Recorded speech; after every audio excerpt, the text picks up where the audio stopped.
Hello everyone, এখন আমি তোমাদের সঙ্গে পশ্চিমবঙ্গ মধ্যশিক্ষা পর্ষদ অনুমোদিত ক্লাস 11-এর ভূগোলের যে সিলেবাস সেকেন্ড সেমিস্টারের তার মধ্যে টার্সিয়ারি বা তোমার তৃতীয় স্তরের অর্থনৈতিক যে কার্যাবলী আছে তার মধ্যে পরিবহন হচ্ছে একটা তার অন্তর্গত। যে 5টা ভাগ আছে তার মধ্যে পরিবহন একটা ভাগ। তো এই পরিবহন সম্পর্কে আমি এই ভিডিওতে তোমাদের সঙ্গে আলোচনা করব। তো তোমরা একটু মন দিয়ে ভিডিওটা দেখো, তাহলে কিন্তু পরিবহনের উপরে যে সমস্ত প্রশ্ন আসতে পারে সেগুলো সম্পর্কে তোমাদের একটা ধারণা তোমাদের জন্মাবে। তো চলো শুরু করা যাক। তাহলে দেখো, প্রথম স্তরের কার্যাবলী অর্থাৎ কৃষি, খনিজ এইগুলোর সঙ্গে যুক্ত যে সমস্ত কাজ আছে এবং দ্বিতীয় স্তরের কার্যাবলী, এই দুটো কাজকে অর্থাৎ প্রথম স্তরের কার্যাবলীতে তোমার উৎপাদন হয় এবং এই প্রথম স্তরের কার্যাবলীকে তোমার ব্যবহারযোগ্য করার জন্য দ্বিতীয় স্তরের কার্যাবলী হয়, অর্থাৎ ইন্ডাস্ট্রিয়াল ওয়ার্ক যেগুলোকে বলছে।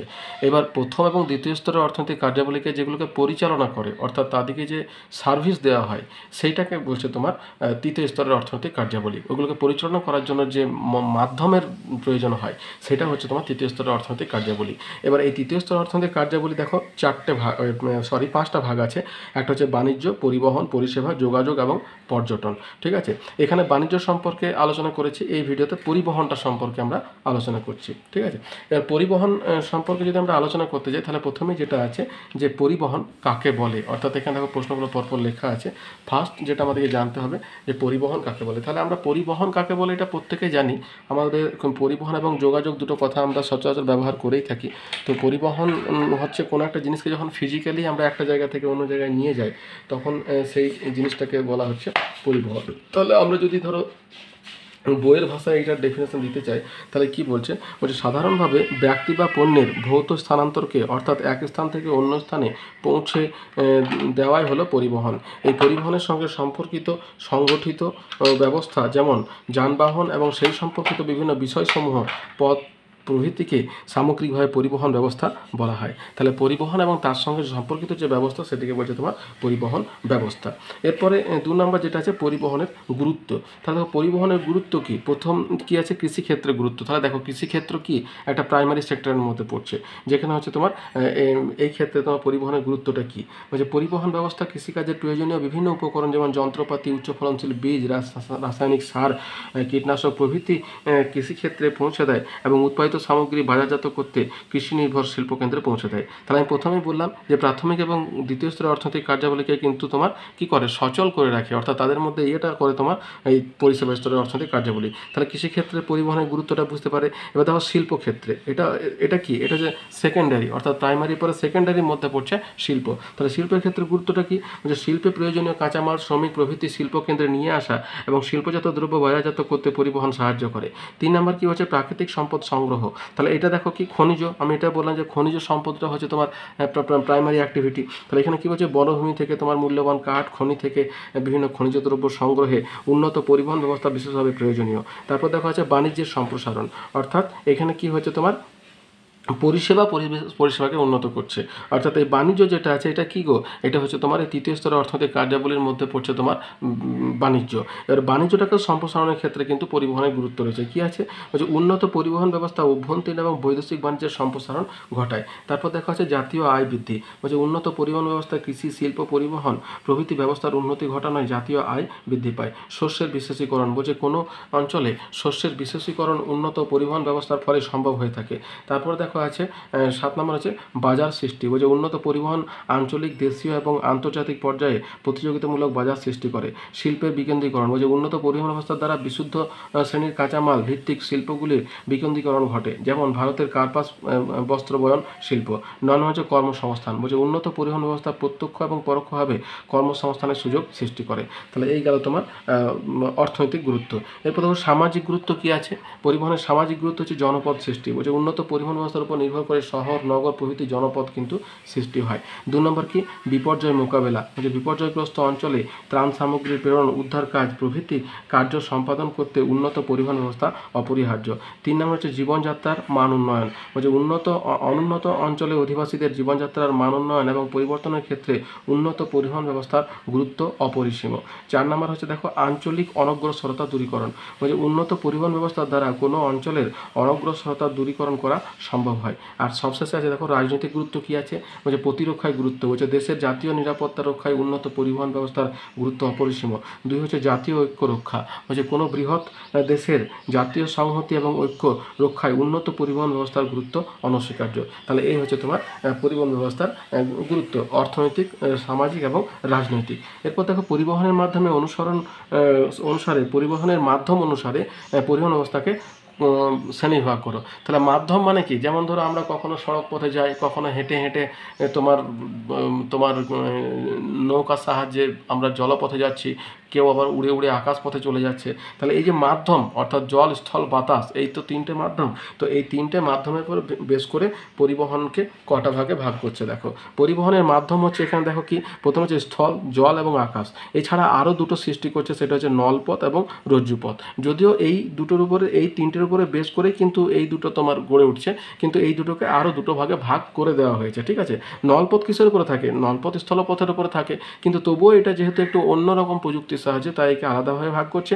আর রজ্জুপথ যেটা, এটাও কিন্তু আকাশপথেই থাকে, আকাশপথে থাকে, কিন্তু তবুও যেহেতু এটা তোমার রজ্জু অর্থাৎ কি দড়ি, আমরা যেটাকে বাংলাতে বলে থাকি দড়ি, সেই রজ্জুটাকেই তোমার একটা পথ হিসাবে ব্যবহার করেছে।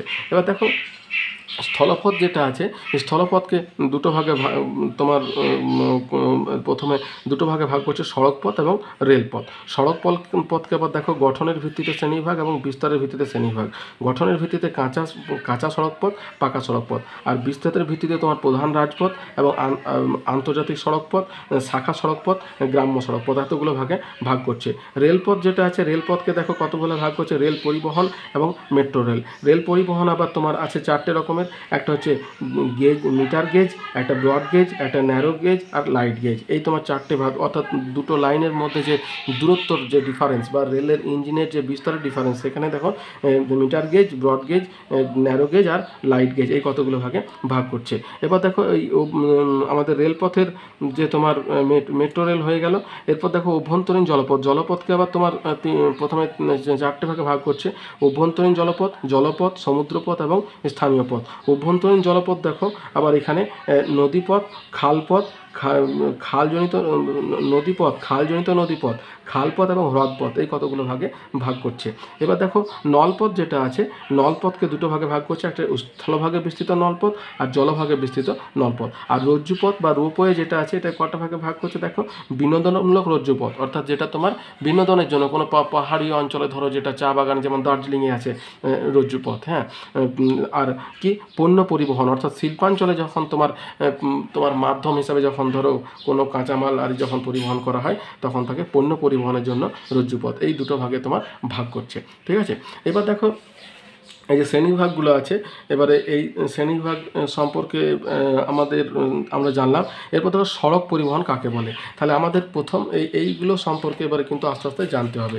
অর্থাৎ স্থলপথের মধ্যে পড়ছে সড়কপথ, রেলপথ, হ্যাঁ, অভ্যন্তরীণ জলপথ, নলপথ, আকাশপথ, এগুলো সম্পর্কে এক এক করে জানতে হবে। তাহলে প্রথম যেটা গুরুত্বপূর্ণ সেটা হচ্ছে আমাদের সড়কপথ। দেখো সবথেকে বেশি প্রয়োজনীয় এবং সবথেকে গ্রহণযোগ্য, ফ্রেন্ডলি হচ্ছে তোমার সড়কপথ, হ্যাঁ। যদিও এটার দুর্ঘটনাও বেশি, হ্যাঁ, কিন্তু এটা হচ্ছে সবথেকে সহজ এবং বেশিরভাগ মানুষের ক্ষেত্রে এটা তোমার অ্যাক্সেসেবল। তাহলে সড়ক পরিবহন দেখো, বলছে সড়কপথ পৃথিবীর প্রাচীনতম এবং ব্যস্ততম পরিবহন মাধ্যম, ঠিক আছে। টেলফোর্ড, ইট, সুরকি, পাথর প্রভৃতির দ্বারা মজবুত সড়ক তৈরির কৌশল আবিষ্কার হলেও অষ্টাদশ শতাব্দীর শেষ ভাগে শিল্প বিপ্লবের সময়কালে ইউরোপের দেশসমূহ দ্রুত গতির যান চলাচলের উদ্দেশ্যে ম্যাক অ্যাডাম সর্বপ্রথম পিচ ঢালা রাস্তা বা সড়কপথ নির্মাণ করেন। তাহলে দেখো শিল্প বিপ্লব যেই শুরু হয়েছে, এই পিচের রাস্তা কিন্তু তখন থেকেই শুরু হয়েছে। এই দুটো কিন্তু সম্পর্কযুক্ত, ঠিক আছে। শিল্প বিপ্লব তোমার 1747 বা 1751 এরকম ইয়েতে শুরু হয়েছিল। তাহলে সেই তখন থেকেই কিন্তু তোমার এই পিচের রাস্তা, যেটা আমরা বর্তমানে ব্যবহার করছি, পিচ দ্বারা পরিচালিত রাস্তা, এই পিচ হচ্ছে তোমার একটা কি পেট্রোরসায়ন শিল্পের একটা অন্তর্গত, অর্থাৎ খনিজ তেল থেকে উপজাত হিসাবে পিচটা উৎপাদন করা হয়। তো এইটা তোমার উৎপাদন করে এই শিল্প বিপ্লবের সঙ্গে সঙ্গে তোমার সড়কপথ নির্মাণ শুরু হয়েছিল। এবার সড়কপথের শ্রেণীবিভাগটা কি দেখো, শ্রেণীবিভাগ বলছে সড়কপথ দৈর্ঘ্য, পণ্য এবং যান চলাচলের ভিত্তিতে সড়কপথ 4 প্রকার। একটা হচ্ছে প্রধান রাজপথ, শাখা সড়কপথ, গ্রাম্য সড়কপথ এবং আন্তর্জাতিক সড়কপথ। এবং প্রধান রাজপথ কোনটা বলছে, এগুলি দেশের এক প্রান্ত থেকে অন্য প্রান্ত পর্যন্ত বিস্তৃত সর্বাধিক গুরুত্বপূর্ণ রাজপথ। এই ধরনের রাস্তার নির্মাণ প্রথম জার্মানিতে শুরু হয়। জার্মানি কি একটা ইউরোপিয়ান কান্ট্রি, ঠিক আছে, জার্মান আর ইংল্যান্ড কাছাকাছি, হ্যাঁ, শুরু হয়। প্রধান রাজপথ বিভিন্ন দেশে বিভিন্ন নামে পরিচিত, যেমন জার্মানিতে এটা অটোবা, ফ্রান্সে তোমার অটো রুট, ইতালিতে অটোস্ট্রেড, ইংল্যান্ডে মোটরওয়ে, যুক্তরাষ্ট্রে হাইওয়ে বা এক্সপ্রেসওয়ে, যেটাকে আমরা সব থেকে বেশি ব্যবহার করি, যুক্তরাষ্ট্রের কথাটাকে আমরা বেশি তোমার অনুকরণ করি, যেটাকে হাইওয়ে বলছে, ভারতে ন্যাশনাল হাইওয়ে হিসাবে ব্যবহার করা হয়। এবার ধর শাখা সড়কপথ বলছে, প্রধান সড়কপথ থেকে বিস্তৃত সড়কপথকে শাখা সড়কপথ বা সহায়ক সড়কপথ বলা হয়, ঠিক আছে। অর্থাৎ প্রধান সড়কপথ বা ন্যাশনাল হাইওয়ের সঙ্গে যখন ছোটো সড়কপথ মিশে তখন সেটাকে বলছে ন্যাশনাল হাইওয়ে। অর্থাৎ ন্যাশনাল হাইওয়ের সঙ্গে যুক্ত হচ্ছে তোমার এই শাখা সড়কপথ, বুঝতে পেরেছো।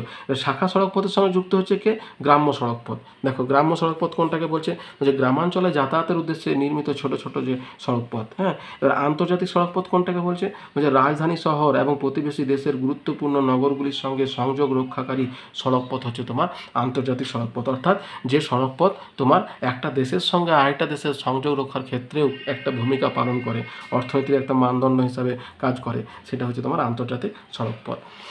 এবার দেখো সড়কপথের পরিবহন কাকে বলে, সড়কপথের শ্রেণীভাগ সম্পর্কে জানলাম। এরপর দেখো ভারতের যে সড়কপথগুলো আছে, ভারতের সড়কপথগুলো সম্পর্কে আমাদের কয়েকটা কথা জানতে হবে তোমার, সেটা আমি পরে জানছি। তাহলে এই হচ্ছে তোমার সড়কপথের শ্রেণীভাগ। এরপর দেখো আছে সড়ক পরিবহনের সুবিধা এবং অসুবিধাগুলি লেখো। দেখো আমি তোমাদের একটা কথা বলি, প্রত্যেকটা পরিবহনের কিছু সুবিধা আছে, কিছু অসুবিধা আছে। এবং সব থেকে সেফ সড়ক মানে ওয়ে অফ ট্রান্সপোর্ট কি জানো, সব থেকে সেফ ওয়ে অফ ট্রান্সপোর্ট হচ্ছে আকাশপথ, কিন্তু এটাতে খরচা খুবই বেশি। আবার যখন কোনো দুর্ঘটনা হয় তখন কিন্তু একটা প্রাণও বাঁচে না, এটাও কিন্তু আবার সত্যি। আমাদের রেলপথ, সড়কপথ বা তোমার রজ্জু পথে যদি কোনো দুর্ঘটনা ঘটে তাহলে কিছুটা হলেও প্রাণের আশা কিন্তু পাওয়া যায়, কিন্তু সবথেকে কম যেটাতে হয়, যে সেখানে যখন হয় তখন কিন্তু আর বেঁচে থাকার সম্ভাবনা প্রায় জিরো হয়ে যায়। কেন আমাদের যখন তোমার ওই বিমান দুর্ঘটনা হয় তখন কিন্তু সেখানে আর অস্তিত্বই পাওয়া যায় না মানুষের, এই হলো ব্যাপার। তো সুবিধা অসুবিধা দেখো, সুবিধা কি হচ্ছে, এক নম্বর হচ্ছে দেশের প্রত্যন্ত দুর্গম অঞ্চলের মধ্যে যোগাযোগ রক্ষা করা যায়, হ্যাঁ। দু নম্বর কি, স্বল্প দূরত্বে পণ্য এবং যাত্রী পরিবহন সুবিধাজনক। অর্থাৎ আমি ধরো একটা ছোট জায়গা থেকে একটা সামনে কোনো একটা জায়গা যাব, তখন সেক্ষেত্রে সড়কপথটা কিন্তু সুবিধাজনক। 3 নম্বর কি, বেশিরভাগ ক্ষেত্রে অন্যান্য পরিবহন ব্যবস্থার মতো নির্দিষ্ট সময়সূচি মেনে চলতে হয় না, হ্যাঁ।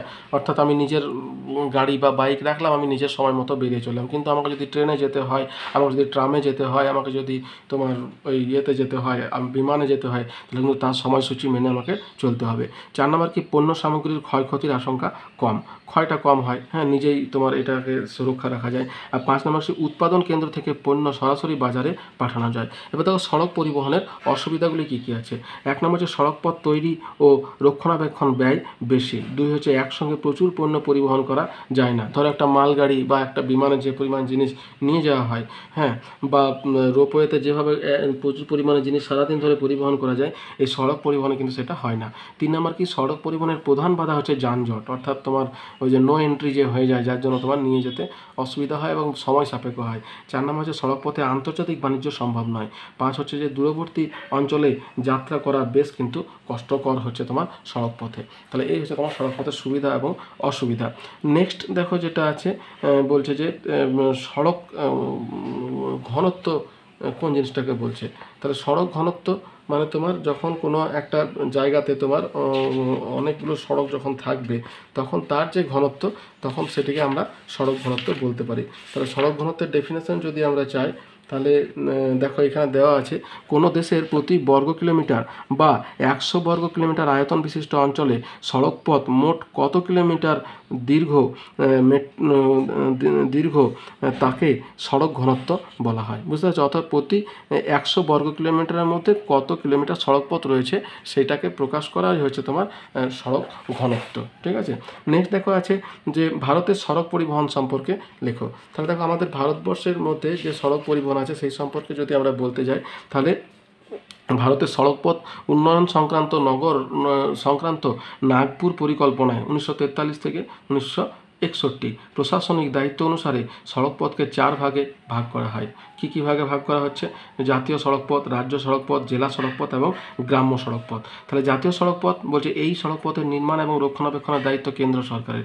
এই সড়কপথগুলি পরিচালিত হয় national highway authority of India দ্বারা। ভারতের উল্লেখযোগ্য কয়েকটি জাতীয় সড়কপথ হলো NH-19, যেটা তোমার কলকাতা দিল্লি বা গ্র্যান্ড ট্র্যাঙ্ক রোড। এটা কিন্তু দেশের সবথেকে প্রাচীন সড়কপথ। শের শাহের সময় এটা হয়েছিল, আমাদের রাজার সময় থেকে। বলছে দেশের প্রাচীনতম ব্যস্ততম জাতীয় সড়কপথ। হ্যাঁ, যে সড়কের ধারে আমাদের পশ্চিমবঙ্গের তোমার অনেকটাই অবস্থিত। দুর্গাপুর, আসানসোল, রানীগঞ্জ, অন্ডাল, পানাগড়, তারপরে বর্ধমান, একদম পুরো চলে যাচ্ছে গলসি টলসি হয়ে এইটা, এবং ওই সড়কপথে তোমার দিল্লির সঙ্গে যুক্ত করছে, কলকাতা দিল্লি। অর্থাৎ কলকাতা থেকে একেবারে উত্তরপ্রদেশ তোমার বিহার হয়ে চলে যাচ্ছে একবারে দিল্লি পর্যন্ত। বুঝতে পারছো? এটা হচ্ছে সবথেকে দেশের প্রাচীনতম এবং ব্যস্ততম জাতীয় সড়কপথ। NH-44, যেটা শ্রীনগর থেকে কন্যাকুমারী, মানে একেবারে নর্থ থেকে সাউথকে যুক্ত করছে। বুঝতে পেরেছো? দীর্ঘতম জাতীয় সড়কপথ। NH-3 যেটা আছে বলছে লে মানালি, বলছে বিশ্বের উচ্চতম জাতীয় সড়কপথ। এবং NH-966B, এটা হচ্ছে উইলিংটন কোচি, ক্ষুদ্রতম জাতীয় সড়কপথ। হয়েছে?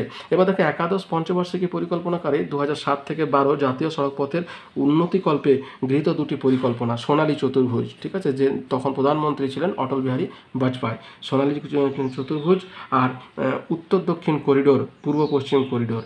এই যে তোমার সবথেকে লম্বা যেটার আমরা ফলাও করছি, সেটাও কিন্তু তোমার এই সময় হয়েছিল।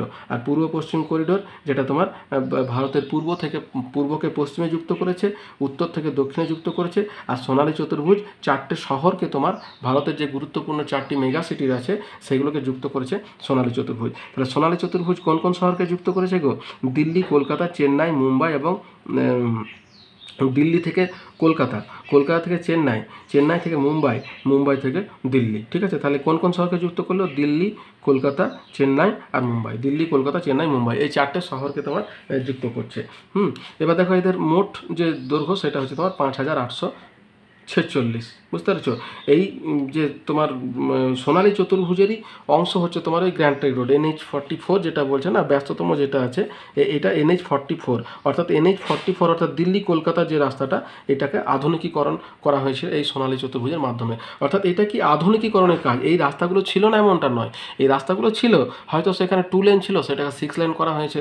হ্যাঁ, সেটা ধরো তোমার বিভিন্ন জায়গাতে তোমার ফ্লাইওভার ছিল না, অর্থাৎ গেট পড়লে গাড়ি দাঁড়িয়ে যেতে হতো, সেটাকে একদম পুরো ফ্লাইওভার দিয়ে একদম পুরো সিগন্যাল ফ্রি করে দেওয়া হয়েছে। তো এই হচ্ছে তোমার এটার ব্যাপার। এরপর দেখো উত্তর দক্ষিণ করিডোর, যেটা শ্রীনগর থেকে কন্যাকুমারী, যেটা 4000 কিলোমিটার, এবং পূর্ব পশ্চিম করিডোর, যেটা শিলচর, অর্থাৎ এটা ভারতের পূর্ব দিকে অবস্থিত, এবং পোরবন্দর 3300, টোটাল 7300 কিলোমিটার দীর্ঘ।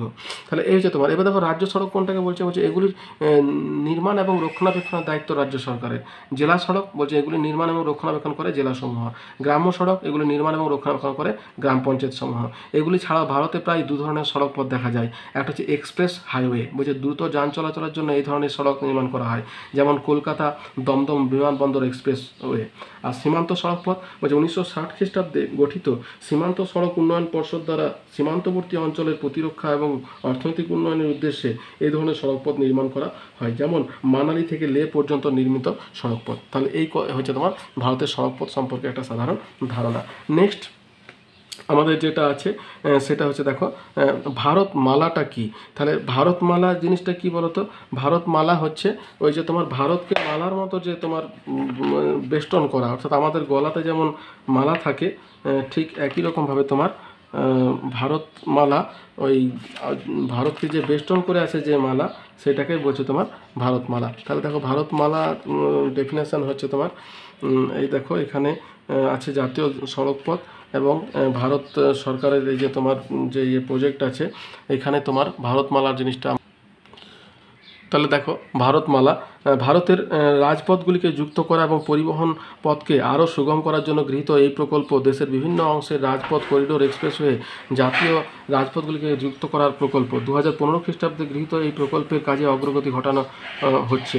নতুন প্রকল্পগুলি এক্সপ্রেস ওয়ে, অর্থনৈতিক করিডোর যেমন কলকাতা, মুম্বাই, পুনে, বিজয়ওয়াড়া, দিল্লি, কলকাতা, বেঙ্গালুরু, ম্যাঙ্গালোর ইত্যাদি গড়ে তোলা, উত্তর এবং পূর্বাঞ্চল যুক্ত করা, আন্তর্জাতিক যোগসূত্র গড়ে তোলা, বাংলাদেশ, ভোপাল, নেপাল, মায়ানমার, থাইল্যান্ডের সঙ্গে ইত্যাদি প্রকল্পের অধীন। তাহলে এটা হচ্ছে তোমার ভারতমালা প্রকল্প।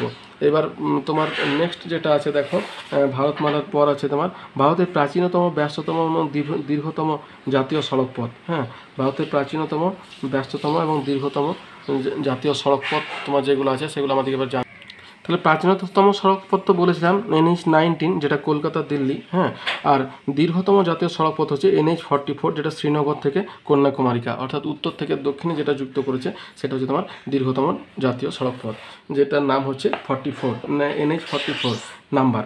এরপর দেখো আছে ভারতে কত ধরনের রেল গেজ দেখা যায়। তাহলে ভারতে কত ধরনের রেল গেজের কথা আমরা দেখলাম। ভারতে 4 ধরনের, যে তোমার যখন আমরা পরিবহনে যখন শ্রেণীভাগটা পড়লাম তখন কিন্তু তার মধ্যে যে রেল গেজগুলো ছিল 4টে গেজ, অর্থাৎ metre gauge, broad gauge, narrow gauge এবং লাইট গেজ। এই 4 ধরনের গেজ কিন্তু তোমার ভারতে দেখতে পাওয়া যায়। এরপর দেখো আছে বলছে কত ধরনের রেল গেজ। বিশ্বের উল্লেখযোগ্য কয়েকটি রেলপথ সম্পর্কে লেখো। তাহলে দেখো আমাদের যে রেলপথ আছে, অর্থাৎ ভারতের যে কত কয়েকটি রেলপথ সম্পর্কে আমাদেরকে জানতে হবে। তার কারণ হচ্ছে যে রেলপথ একটা তোমার একটা গুরুত্বপূর্ণ মাধ্যম। এবার দেখো ভারতের যে রেল ব্যবস্থাটা সম্পর্কে সেটা আমরা প্রথমে জানছি, তারপরে বিশ্বের কতগুলো গুরুত্বপূর্ণ রেল সম্পর্কে এবং ভারতের রেল সম্পর্কে আমরা জানবো।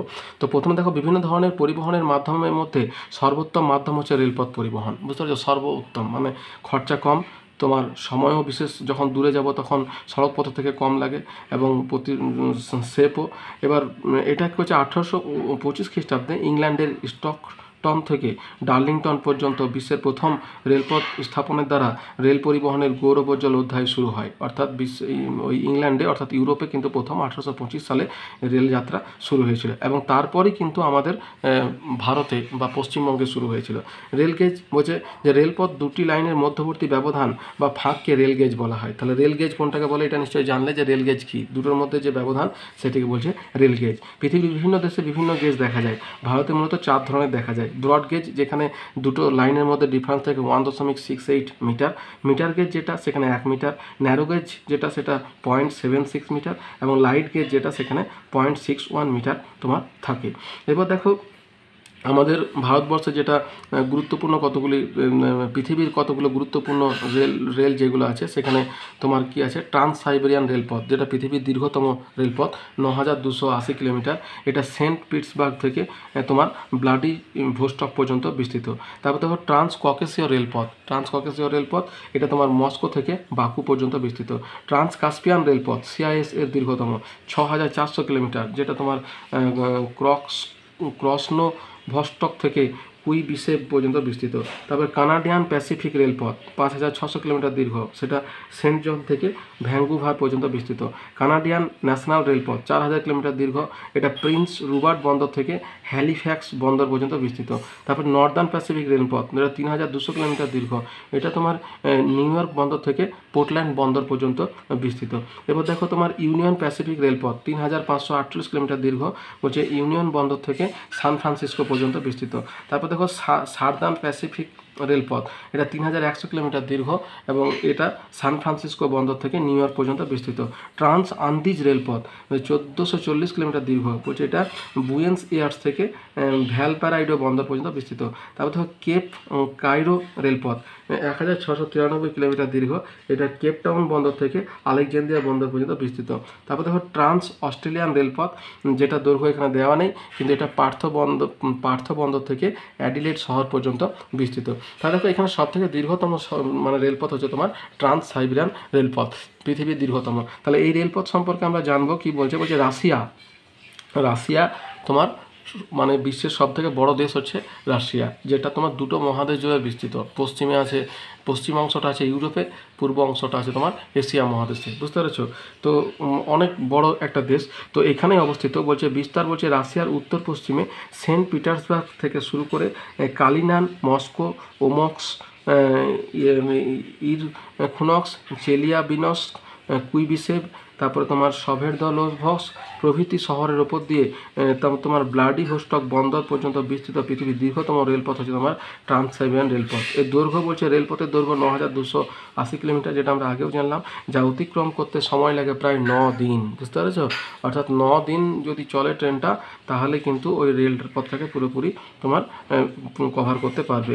শাখাপথ, বলছে এই রেলপথের শাখা রেলপথগুলি হলো তোমার বেজিং শহর থেকে উলান উদে শহর সর্বাপেক্ষা উল্লেখযোগ্য। বেজিং হচ্ছে চীনের রাজধানী, বেজিং অতদূর পর্যন্ত বিস্তৃত। 2 নম্বর হচ্ছে তোমার হারবিন শহর থেকে তোমার ভ্লাদিভস্টক পর্যন্ত। 3 নম্বর হচ্ছে সিকিয়াং শহর থেকে লুডা শহর পর্যন্ত বিস্তৃত। পরিবাহিত দ্রব্য হচ্ছে কৃষিজ দ্রব্য যেমন গম, তুলা, ওট, বিট প্রভৃতি। খনিজ দ্রব্য যেমন কয়লা, খনিজ তেল, আকরিক লোহা, ম্যাঙ্গানিজ প্রভৃতি। শিল্পদ্রব্য যেমন সুতি বস্ত্র, পশম বস্ত্র, লৌহ ইস্পাত, যন্ত্রাদি প্রভৃতি। গুরুত্ব, বলছে সাইবেরিয়ান দক্ষিণ অংশের অর্থনৈতিক উন্নতি লাভ করেছে। দূরে হচ্ছে সাইবেরীয় বনভূমির বনজ সম্পদ পরিবাহিত করতে সুবিধা হয়েছে। চীনের সঙ্গে ইউরোপীয় দেশগুলির বাণিজ্য বৃদ্ধি পেয়েছে।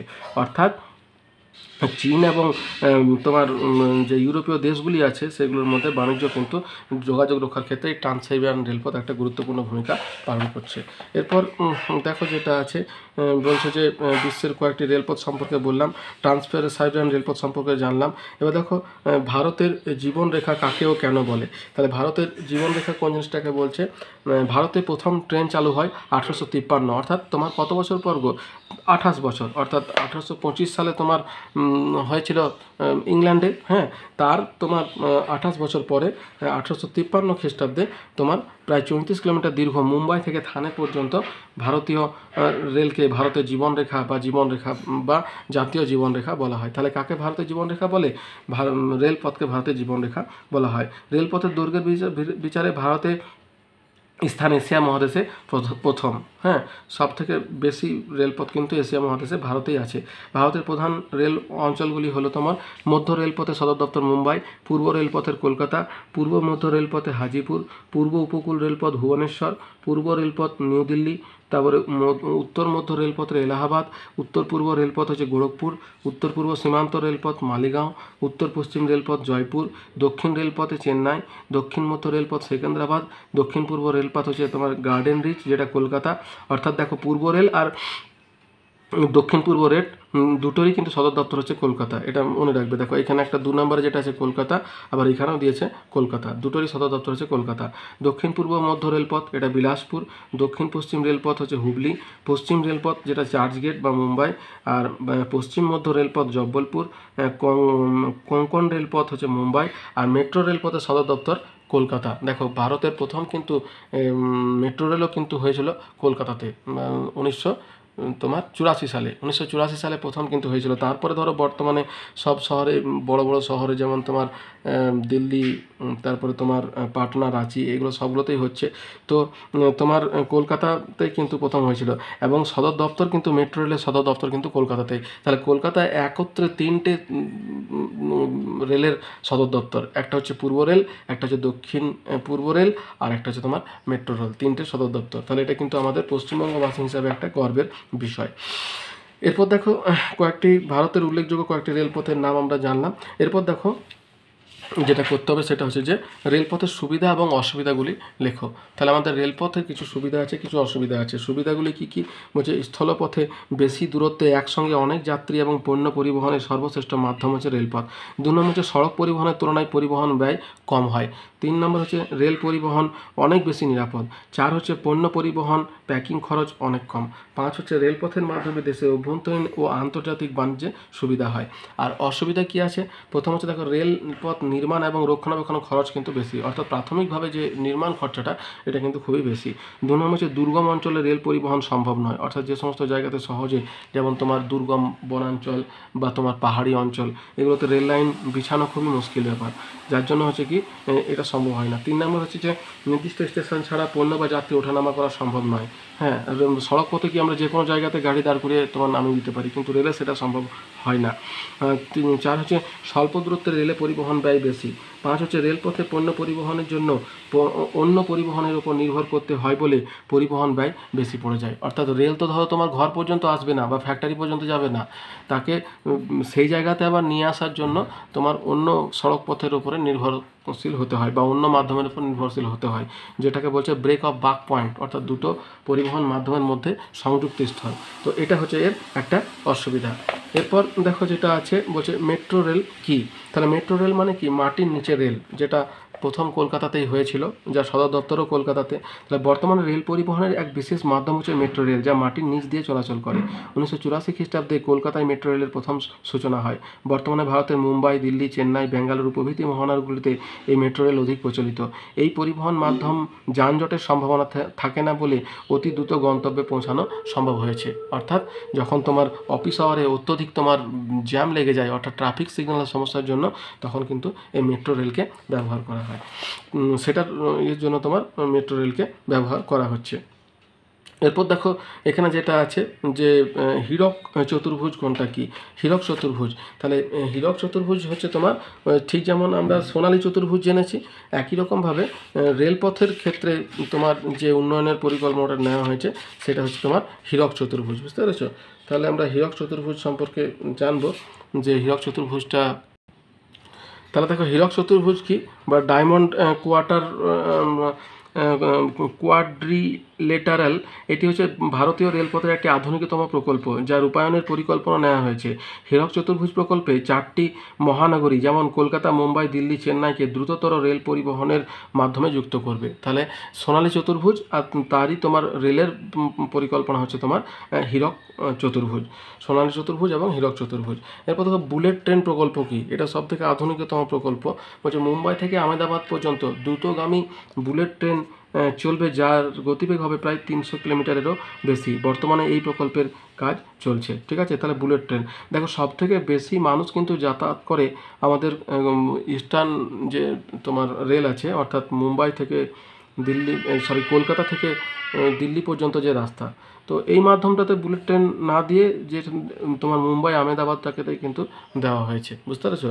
কিন্তু সব থেকে বেশি যাত্রী এবং সব থেকে বেশি রেলের যে ইনকাম, সেটা কিন্তু তোমার এই দিল্লি কলকাতা যে রেলপথ, এইটার মাধ্যমে কিন্তু হয়ে থাকে। এরপর দেখো যেটা আছে বুলেট ট্রেন হলো, এরপর আমাদের রেল শুরু হলো, এরপর হচ্ছে জেল শেষ হলো। এরপর দেখো জলপথ পরিবহনটা কী। তাহলে রেলের পরে আমরা এবার জলপথ সম্পর্কে এবার জানবো। তাহলে জলপথ পরিবহন অর্থাৎ আমরা প্রশ্নের মধ্যে উত্তর পাচ্ছি জলের মাধ্যমে পরিবহন। তাহলে নদী, খাল, হ্রদ, সাগর, মহাসাগর, জাহাজ, স্টিমার, লঞ্চ, নৌকা প্রভৃতির মাধ্যমে যাত্রী এবং পণ্য পরিবহনকে বলা হয় তোমার জল পরিবহন। হ্যাঁ, এটি মূলত 3 রকমের, একটা হচ্ছে অভ্যন্তরীণ জলপথ, একটা সমুদ্রপথ, একটা খালপথ, এই 3টে ভাগে ভাগ করা হয়। এবার দেখো অভ্যন্তরীণ জলপথ কোনটাকে বলছে। অভ্যন্তরীণ জলপথ হচ্ছে দেশের অভ্যন্তরস্থ নদী, খাল, হ্রদ প্রভৃতির মাধ্যমে দিয়ে সংগঠিত জল পরিবহনকে অভ্যন্তরীণ বা অন্তর্দেশীয় জলপথ বলে। এক্ষেত্রে নদীগুলির কে নিত্যবহ, সুনাব্য এবং বরফ মুক্ত প্রকৃতির হতে হয়। তা অর্থাৎ যখনই আমরা জলপথটাকে মানে জলটাকে পথ হিসাবে আমরা ব্যবহার করব, তখন কিন্তু তার 3টে ক্রাইটেরিয়া থাকতে হবে। একটা হচ্ছে সেটা নিত্যবহ হবে, অর্থাৎ সারা বছর জল থাকতে হবে। সুনাব্য মানে সেখানে তোমার যাতে গভীরতা থাকে, অর্থাৎ নাব্যতা থাকে। আর কি হচ্ছে বরফ মুক্ত, অর্থাৎ বরফ থাকলে কিন্তু তোমার জলপথ হিসাবে ব্যবহার করা যায় না। তাহলে পৃথিবীর উল্লেখযোগ্য কয়েকটি অভ্যন্তরীণ জলপথ যেমন রাইন জলপথ, জার্মান বাল্টিক নিচুভূমির জলপথ, দানিউব জলপথ, সেন্ট লরেন্স জলপথ, মিসিসিপি জলপথ। তাহলে এই হচ্ছে তোমার জলপথের উদাহরণ।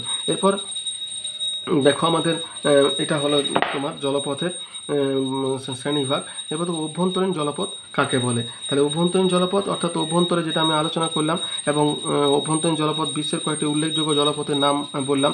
এবার দেখো সমুদ্রপথ কাকে বলে। অর্থাৎ সমুদ্রপথ বলতে সমুদ্রকে যখন পথ হিসাবে ব্যবহার করা হবে, বলছে সবচেয়ে কম পরিবহন ব্যয়ে আন্তর্জাতিক বাণিজ্য সংগঠিত হয় তোমার সমুদ্রপথে। হ্যাঁ, পৃথিবীর উল্লেখযোগ্য কয়েকটি 9টি সমুদ্রপথ হচ্ছে তোমার উত্তর আটলান্টিক সমুদ্রপথ, বলছে সর্বাপেক্ষা গুরুত্বপূর্ণ এবং ব্যস্ততম সমুদ্রপথ। আর 2 নম্বর হচ্ছে তোমার পশ্চিম ইউরোপ ভূমধ্য সাগর ভারত মহাসাগর সমুদ্রপথ, আটলান্টিক দক্ষিণ আমেরিকা এবং পূর্ব উপকূল সমুদ্রপথ, আটলান্টিক উত্তর দক্ষিণ আমেরিকা পূর্ব উপকূল সমুদ্রপথ এবং প্রশান্ত মহাসাগরীয় দক্ষিণ আমেরিকা উত্তর আমেরিকা ইউরোপ সমুদ্রপথ এবং পশ্চিম উপকূলীয় উত্তর আমেরিকা সমুদ্রপথ, উত্তর পূর্ব প্রশান্ত মহাসাগরীয় সমুদ্রপথ, ক্যারিবিয়ান উপসাগরীয় সমুদ্রপথ এবং উপসাগরীয় উত্তর আমেরিকা পূর্ব উপকূলীয় সমুদ্রপথ। দেখো আমি তোমাদের বলে রাখি, সব থেকে বড় সমুদ্র হচ্ছে তোমার প্রশান্ত মহাসাগর, ঠিক আছে, মহাসমুদ্র। সব থেকে বড় মহাসাগর হচ্ছে প্রশান্ত মহাসাগর, যেটা প্রায় 50% সমুদ্র মহাসাগরের। আমাদের টোটাল পৃথিবীতে 5টা মহাসাগর আছে, তো তার প্রায় 50% একাই দখল করে আছে প্রশান্ত মহাসাগর। এবং প্রশান্ত মহাসাগর দখল করে থাকলেও কিন্তু দ্বিতীয় যে মহাসাগর আছে সেটা হচ্ছে আটলান্টিক মহাসাগর। এটাই কিন্তু অর্থনৈতিকভাবে সবথেকে গুরুত্বপূর্ণ। অর্থাৎ আমরা যদি 5টা মহাসাগরের মধ্যে এই জলপথ হিসাবে ব্যবহার করার জন্য সবথেকে গুরুত্বপূর্ণ এবং তোমার এবং অর্থনৈতিকভাবে তোমার যার গুরুত্ব সব থেকে বেশি যদি ধরতে যায়, তাহলে সেটা হচ্ছে তোমার আটলান্টিক মহাসাগর। আমাদের এখানে যতগুলো তোমার মানে জলপথ রয়েছে, এইগুলোর মধ্যে সব থেকে তোমার বেশি জলপথ কিন্তু তোমার আটলান্টিক মহাসাগরের উপরেই আছে। এবং এই আটলান্টিক মহাসাগর পৃথিবীর প্রায় মাঝ বরাবর বিস্তৃত, ঠিক আছে। এবং আমাদের যে উত্তর আমেরিকা দক্ষিণ আমেরিকা এবং এশিয়া ইউরোপের মাঝে এই মহাসাগরটা অবস্থান করছে এবং এর গুরুত্ব কিন্তু যথেষ্ট বেশি। এরপর দেখো, তাহলে সমুদ্রপথ তাকে বলে বিশ্বের কয়েকটি উল্লেখযোগ্য সমুদ্রপথ হলো। এবার দেখো আমাদের কতগুলো টিকা জানতে হবে জলপথের উপর, যেটা গুরুত্বপূর্ণ। তো প্রথমে বলছে শিপিং লাইন, শিপিং লেন এবং উত্তর আটলান্টিক সমুদ্রপথ। তাহলে শিপিং লাইন কোনটাকে বলছে? শিপিং লাইন, দেখো বিভিন্ন ধরনের সামুদ্রিক জাহাজগুলিকে সামগ্রিকভাবে শিপিং লাইন বলে। তাহলে শিপিং লাইন হচ্ছে তোমার একটা কোম্পানি, বুঝতে পারছো? যে জাহাজগুলো থাকে অর্থাৎ তাদের যে কোম্পানি, সেটাই হচ্ছে তোমার শিপিং লাইন। বলছে এটি মূলত 3 প্রকারের হয়। একটা হচ্ছে লাইনার, বলছে এই ধরনের জাহাজ নির্ধারিত পণ্য এবং যাত্রী পরিবহন করে। ট্রাম্প, এই ধরনের জাহাজ যেমন একদিকে ভাড়া পায় অন্যদিকে পরিবহন করে। যেমন তোমার সওদাগরি জাহাজ, বলছে বিশেষ ধরনের জাহাজ বিশেষ পণ্য পরিবহন করে। শিপিং লেন কোনটাকে বলছে? শিপিং লেন হচ্ছে তোমার, দেখো শিপিং লাইন হলো এবার শিপিং লেন। শিপিং লেন হচ্ছে সমুদ্র পথে বিভিন্ন ধরনের জাহাজ চলাচলের পথটাকে বলছে শিপিং লেন। আমাদের যেমন ধরো কোনো রাস্তাকে লেন নামকরণ করা হয়, হ্যাঁ। যেমন আমাদের কলকাতাতে যদি ধরো কোনো একটা সড়ক পথের লেন, নেতাজি সুভাষচন্দ্র বসুর লেন বা লেন, অর্থাৎ লেন কথাটির অর্থ হচ্ছে তোমার রাস্তা, আর লাইন কথাটির অর্থ হচ্ছে তোমার কোম্পানি। অর্থাৎ বিভিন্ন ধরনের যে তোমার জাহাজ আছে সেগুলোকে বলছে তোমার শিপিং লাইন। আর লেন মানে হচ্ছে তোমার সমুদ্র পথটাকে বলছে লেন। সমুদ্র পথ নির্ধারিত যে বিষয়গুলির প্রভাব বিস্তার করে সেগুলো হচ্ছে অনুকূল জলবায়ু, সমুদ্র জলের গভীরতা, আদর্শ বন্দর, পোতাশ্রয়, জ্বালানি সহজলভ্যতা, পরিবহন পথ, দ্রব্যের সহজলভ্যতা ও প্রাচুর্য। এবার দেখো উত্তর আটলান্টিক সমুদ্রপথ। উত্তর আটলান্টিক সমুদ্রপথ অর্থাৎ উত্তরে যেটা সবথেকে গুরুত্বপূর্ণ আটলান্টিক মহাসাগরের মধ্যেও, সেটা হচ্ছে পৃথিবীর সর্বাধিক গুরুত্বপূর্ণ এবং বৃহত্তম সমুদ্রপথ। বাণিজ্য পথ হচ্ছে পশ্চিম ইউরোপের শিল্পোন্নত দেশের সঙ্গে উত্তর আমেরিকার পূর্ব উপকূলের দেশগুলির ব্যবসা বাণিজ্য ঘটে। উন্নতির কারণ কি? ইউরোপ এবং উত্তর আমেরিকার ঘন বসতি, ভগ্ন উপকূল, কৃষি এবং শিল্পের উন্নতি। পরিবাহিত দ্রব্য কী কী আছে? বনজ দ্রব্য, দুগ্ধজাত দ্রব্য, গম, তুলো, ভুট্টা, তামাক, লৌহ আকরিক, তামা, অ্যালুমিনিয়াম, খনিজ তেল প্রভৃতি। এবার ধরো সমুদ্রপথের উল্লেখযোগ্য কতগুলো বন্দর, যেমন তোমার London, Glasgow, Liverpool, Manchester, Amsterdam, Rotterdam, Copenhagen, তারপর তোমার লিসবন, নিউ ইয়র্ক, তারপর ফিলাডেলফিয়া, বোস্টক, মন্ট্রিল, টরেন্টো প্রভৃতি। অসুবিধা হচ্ছে তোমার সমুদ্রপথে কী আছে? বলছে আটলান্টিক মহাসাগরের শীতল এবং উষ্ণ স্রোতের মিলন, ঘন কুয়াশা, সামুদ্রিক ঝড়, হিমশৈল প্রভৃতি পণ্য পরিবহনে অসুবিধার সৃষ্টি করে। তাহলে এই হচ্ছে তোমার আমাদের সমুদ্রপথের গুরুত্বপূর্ণ কয়েকটা কথা। এরপর দেখো খালপথ কাকে বলে। খালপথ, আমরা সমুদ্রপথ সম্পর্কে জানলাম, এবারে খালপথ অর্থাৎ খালের মাধ্যমে, যেটা খাল মানে কি? খাল মানে হচ্ছে মানুষের সৃষ্ট নদী, সেটাকে বলছে খাল। মানুষ যখন তোমার খাল সৃষ্টি করছে তখন সেটাকে বলছে খালপথ। তাহলে দেখো সমুদ্র সংযোগকারী খালের মাধ্যমে জল পরিবহন ঘটে। বিশ্বের উল্লেখযোগ্য 2টি খালপথ হচ্ছে তোমার সুয়েজ খাল এবং পানামা খাল। তাহলে দেখো সুয়েজ খাল এবং পানামা খালের উপরে একটা ভিডিও আমি অলরেডি আগে করেছি, তুমি চাইলে সেই ভিডিওটা দেখতে পারো, যেটা সব থেকে বেশি গুরুত্বপূর্ণ।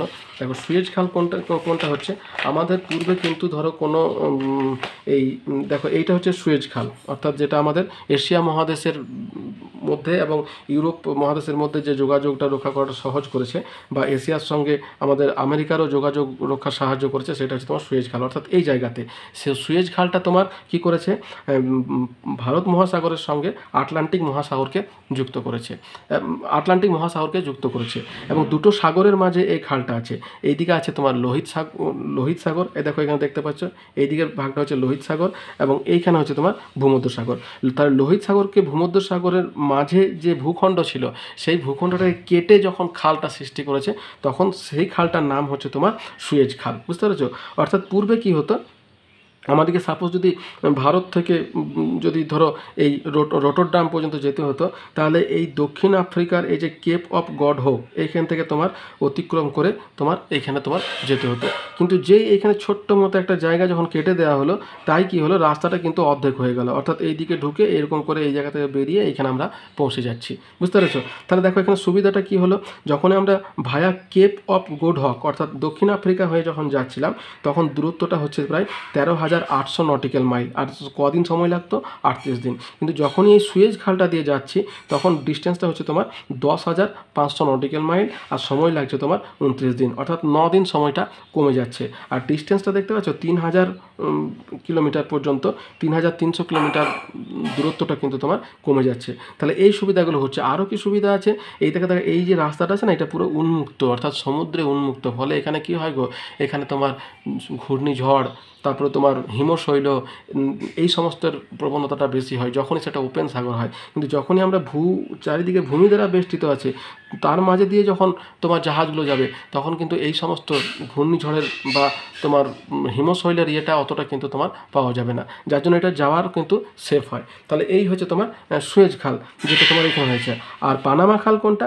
পানামা খাল হচ্ছে উত্তর আমেরিকা এবং দক্ষিণ আমেরিকার মাঝে হচ্ছে তোমার এই যে ছোট্ট মতো একটা যে জায়গা আছে, এটা হচ্ছে পানামা খাল। বুঝতে পারছো? এই জায়গাতে খালপথটা কেটে দিয়ে তোমার এই নিউ ইয়র্ক এবং সান ফ্রান্সিসকোর মধ্যে যোগাযোগটাকে রক্ষা করেছে। তো এইটা করার ফলে কি হয়েছে, তাহলে যখন যেতে হতো নিউ ইয়র্ক থেকে সান ফ্রান্সিসকো, তখন কি হতো, একেবারে দক্ষিণ আমেরিকার এই যে কেপ হর্ন অতিক্রম করে এই জায়গাতে আসতে হতো। আর না হয় কি, এই দিকে গিয়ে পরে এই দিক হয়ে আসতে হতো। কিন্তু এই দিকেই যেতে হতো, তার কারণ কি, এই দিকটা তোমার কি বরফের পরিমাণটা কম, আর এই রাস্তাটা কিন্তু তোমার বরফের একদম সারা বছরই প্রায় ওই হিমশৈল আর বরফে ঢাকা থাকে, যার জন্য এই রাস্তাটা কিন্তু খুব একটা ব্যবহার করা হতো না, এই রাস্তাটা ব্যবহার করা হতো। কিন্তু যখনই তোমার এইখানে তোমার কেটে দেওয়া হলো খালটা, তখন কি হলো, এই আটলান্টিক মহাসাগরের সঙ্গে প্রশান্ত মহাসাগরকে যুক্ত করে দেওয়া হলো। বুঝতে পেরেছো? এর ডিস্টেন্সটা দেখো, পানামা খাল যখন তোমার কেপ হর্ন হয়ে যেতে হতো, তখন ডিস্টেন্সটা ছিল 13,000 মাইল, ঠিক আছে, যেটা 20,900 কিলোমিটার। আর যখনই পানামা খাল দিয়ে হচ্ছে, তখন সেই ডিস্টেন্সটা 5,200, মানে বুঝতে পারছো, 13,000টা চলে আসছে 5,200-তে, হ্যাঁ, বা 8,370 কিলোমিটারে। তাহলে এই হচ্ছে তোমার সুবিধা। এবার দেখো সুয়েজ খাল আর পানামা খালের মধ্যে কিন্তু প্রযুক্তিগত তফাৎ আছে। তফাৎটা কি আছে, সুয়েজ খালটা তোমার কি বলতো, তোমার নর্মাল খাল, অর্থাৎ এটা কেটে পরে তোমার এটা যুক্ত করা হয়েছে, এটা হচ্ছে নর্মাল খাল, এবং এইটা দিয়ে কিন্তু বড় জাহাজ খুব বেশি প্রবেশ করতে পারে না। কিন্তু এই পানামা খাল যেটা আছে, এটা লক গেটের মাধ্যমে তোমার এটা তৈরি করা হয়েছে। লক গেটের মাধ্যমে মানে কি, তোমার এখানে কি হয় দেখো, আমাদের উত্তর আমেরিকাতে কোন পর্বত আছে? রকি। দক্ষিণ আমেরিকাতে আছে আন্দিজ। বুঝতে পারছো? তাহলে এই যে তোমার পশ্চিম ভাগে যে পার্বত্য অঞ্চলগুলো আছে, ফলে কি হয়েছে, এই প্রশান্ত মহাসাগরটা বেশি উঁচুতে অবস্থান করছে, আর আটলান্টিক মহাসাগরটা তোমার কম উঁচুতে অবস্থান করছে, প্রায় 29 মিটার পর্যন্ত তোমার এটা ডিফারেন্স আছে উচ্চতা। তো এবার কি হয়েছে, এইটার জন্য কি হচ্ছে, তোমার এই জাহাজটাকে পাহাড়ে তুলে দিয়ে আর কি পার করতে হবে। তো এই অসাধ্য সাধনের জন্য কি করলো, লক গেটের সাহায্যে তোমার এই কাজটাকে করার চেষ্টা করলো। লক গেটটা কেমন, এখানে টোটাল 6টা লক গেট আছে, দেখো এরকম করে এই কাজটা করছে, এরকম, হ্যাঁ, এরকম 6টা লক গেট আছে। তো এরকমভাবে সিঁড়িতে স্টেপ বাই স্টেপ তুলে পরে কিন্তু তোমার এটাকে ক্রস করে। আমি এটা ভিডিওতে খুব ভালো করে পরে বুঝিয়েছি, তো তোমরা ওই ভিডিওটা চাইলে দেখতে পারো। তো এখানে লক গেটের মাধ্যমে কী করছে, ধরো এখানে আছে আটলান্টিক মহাসাগর, তো প্রথমে জাহাজটা কী হলো, প্রথমে এইখানে এলো, এই জায়গাতে তোমার জাহাজটা এলো, ঠিক আছে, নিয়ে এই লক গেটটা বন্ধ করে দেওয়া হলো। এই লক গেটটা বন্ধ করার পরে কী হলো, এটাকে ওয়াটার ফিলিং করা হলো। তাহলে যে এটা ওয়াটার ফিলিং করা হলো, এটা কী হলো, এখানে চলে এলো। এবং এই ওয়াটার ফিলিংয়ের জন্য কী করা হয়েছে, কতগুলো কৃত্রিম হ্রদ সৃষ্টি করা হয়েছে, প্রায় 3টে কৃত্রিম হ্রদ আছে, বুঝতে পেরেছ? 2016 সালে এটা আধুনিকীকরণের কাজ হয়েছে এবং তারপর থেকে আরও বড় বড় জাহাজ কিন্তু এখানে ঢুকতে শুরু করেছে। আগে যা ঢুকতো তার থেকে এখন অনেক বড় বড় জাহাজ ঢুকছে, কিন্তু এই সুয়েজ খাল কিন্তু এক জায়গাতেই থেকে গেছে। কিন্তু এটা আধুনিকীকরণ করার পরে বড় বড় জাহাজ কিন্তু এখন ঢুকতে পারছে। তো এটার প্রসেসটা কী বলি, দেখো 6টা লক গেট আছে, হ্যাঁ 6টা লক গেট, 3টে সিঁড়ি, ঠিক আছে। প্রথমে দেখো এখানে ঢোকানো হলো, নিয়ে এখানে ওয়াটার ফিলিং করে এটা হাইটটা বেড়ে গেল, তাহলে যেই এটা হাইটটা বেড়ে গেল এ কিন্তু এইখানে চলে এলো, বুঝতে পেরেছো? এবং যে এখানে চলে এলো এই লক গেটটাকে বন্ধ করে দেওয়া হলো, নিয়ে এইখানে তোমার ওয়াটার ফিলিং করা হলো, এই জলটা তোমার বের করে দেওয়া হলো, নিয়ে এটা এই জায়গাতে চলে এলো। এবার এই জায়গাতে যেই চলে এলো এই দুটো লক গেটকে বন্ধ করে দেওয়া হলো, নিয়ে এখানে তোমার যোগাযোগের মাধ্যম হলো, নিয়ে এটা এখানে চলে এলো, তারপরে ধীরে ধীরে ধীরে ধীরে নামতে নামতে নামতে নামতে এই জায়গাতে চলে আসবে। নিয়ে টোটাল তাহলে কটা লক গেট হচ্ছে, 1টা 2টো 3টে 4টে 5টা 6টা, নিয়ে তোমার এরা আটলান্টিক মহাসাগর থেকে প্রশান্ত মহাসাগরের জাহাজটাকে এনে দেবে। তো এইটা যখন করা হবে তখন কিন্তু পুরো কাজটা এই খাল কর্তৃপক্ষই কিন্তু নিয়ন্ত্রণ করে, অর্থাৎ এই সময় কিন্তু জাহাজের ইঞ্জিন কাজ করে না, বুঝতে পেরেছো? জাহাজের ইঞ্জিন কাজ না করে একটা তোমার রেল লাইনের মতো তোমার লাইন করা আছে দুদিকে। আমি যে ভিডিওটা দিয়েছি ওই ভিডিওটা যদি দেখো তাহলে কিন্তু খুব সুন্দর তোমাদের কাছে জিনিসটা পরিষ্কার হয়ে যাবে যে কীভাবে তোমার এটাই করছে। হ্যাঁ, একদম পুরো ট্রেনেরই ইঞ্জিন ব্যবহার করা হচ্ছে, নিয়ে তোমার এই জাহাজটাকে দুদিকে টোটাল 6টা ইঞ্জিন, সামনের দিকে 2টো, ডান দিকে 2টো, বাঁ দিকে টানছে, আর পিছন দিকে তোমার ডান দিকে একটা বাঁ দিকে একটা ইঞ্জিন ঠেলছে, নিয়ে ধীরে ধীরে ধীরে ধীরে জাহাজটাকে অতিক্রম করছে। একটা জাহাজ অতিক্রম করতে প্রায় 12 ঘন্টা তোমার সময় লাগছে, বুঝতে পেরেছো? এবং এটাতে প্রচুর পরিমাণে ইনকাম হয়, এক একটা কন্টেনারে প্রায় 5,000 টাকা নেওয়া হয়, একটা জাহাজে কিছু না হলেও তোমার 5,000 কন্টেনার থাকে, তো এখানে প্রায় 25 কোটি টাকা তোমার একটা ইয়েতে তোমার ইনকাম হয়। এরকম করে তোমার এই তোমার সুয়েজ খাল এবং পানামা খালটা তোমার নির্মাণ করা হয়েছে। তাহলে দেখো সুয়েজ খাল এবং পানামা খাল এই দুটো হচ্ছে সবথেকে গুরুত্বপূর্ণ খাল।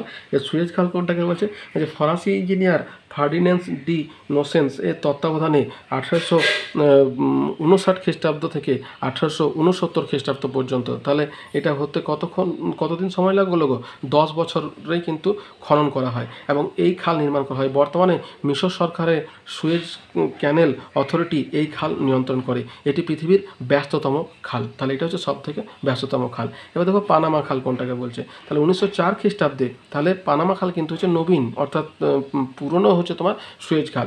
1904 খ্রিস্টাব্দ থেকে 1914 খ্রিস্টাব্দ পর্যন্ত আমেরিকা যুক্তরাষ্ট্রের ব্যবস্থাপনায় এই খাল খনন করা হলেও বর্তমানে খালটি পানামা রাষ্ট্রের অধীন। দেখো আমি তোমাদের বলে রাখি, পানামা খাল কিন্তু একা কেউ নির্মাণ করতে পারেনি, এটার কাজ শুরু করেছিল ফ্রান্স, ঠিক আছে, তারা পারেনি, ছেড়ে দিয়েছিল। তারপরে আবার সেটা আমেরিকা যুক্তরাষ্ট্র শুরু করে এবং সেটাকে শেষ করে খুব মোটামুটি এও 10 বছরের মধ্যে শেষ করে দিয়েছিল। কিন্তু যদি আগে কাজ করে না থাকতো তাহলে কিন্তু 10 বছর এটা সম্ভব হতো না। যখন ফ্রান্স কাজ শুরু করেছিল তারা প্রায় 20,000 তাদের শ্রমিক প্রাণ গেছিল। আবার যখন আমেরিকা শুরু করেছে তখনও কিন্তু সেখানে 5,000 শ্রমিকের প্রাণ গেছে কঠোর পরিশ্রমের জন্য। তাহলে এই কাজটা খুব একটা সহজ ছিল না। এবং পানামা খাল হচ্ছে তোমার পৃথিবীর 7ম আশ্চর্যের মধ্যে একটা আশ্চর্যজনক বিষয়, বুঝতে পেরেছো? তোমরা আমার ভিডিওটা একটু দেখো, যেটা আমার চ্যানেলে দেওয়া আছে, তাহলে কিন্তু অনেকটাই বুঝতে পারবে। এবার ধরো পানামা খাল সুয়েজ খালের মধ্যে পার্থক্য কী আছে, এই দুটো খাল তাহলে বুঝতে পারলে। আর এই পানামা খাল সুয়েজ খালের মাধ্যমে শুধুমাত্র এই দুটো দেশেরই হয়নি, আমাদেরও যদি কোনো জাহাজ যদি যায় আমেরিকার দিকে তখন কিন্তু এইরকম পথে ছাড়া কিন্তু যেতে পারে, এইরকম এই রাস্তাটা, ঠিক আছে, আবার এরকম করে এরকম রাস্তাটা, অর্থাৎ পৃথিবীটা গোল, ঠিক আছে, তারপর আবার সে এখানে এসে পৌঁছে যাবে, ঠিক আছে। তা অতএব এই সুবিধাটা কিন্তু হয়েছে। আর উত্তরের পথটাকে অনুসরণ খুব একটা করে না জলপথে, তার কারণ হচ্ছে এইখানটা বরফে বেশিরভাগ সময় তোমার ঢাকা থাকে বা ওই হিমশৈলের পরিমাণটা বেশি। এবার তো দুটো খালের মধ্যে পার্থক্য বলছে যে অবস্থান হচ্ছে আফ্রিকা মহাদেশের মিশরের উত্তর পূর্ব অংশ, আর পানামা খাল হচ্ছে উত্তর আমেরিকা মহাদেশের দক্ষিণে পানামা দেশে। হ্যাঁ, সুয়েজ খাল লোহিত সাগর এবং ভূমধ্যসাগরকে যুক্ত করেছে।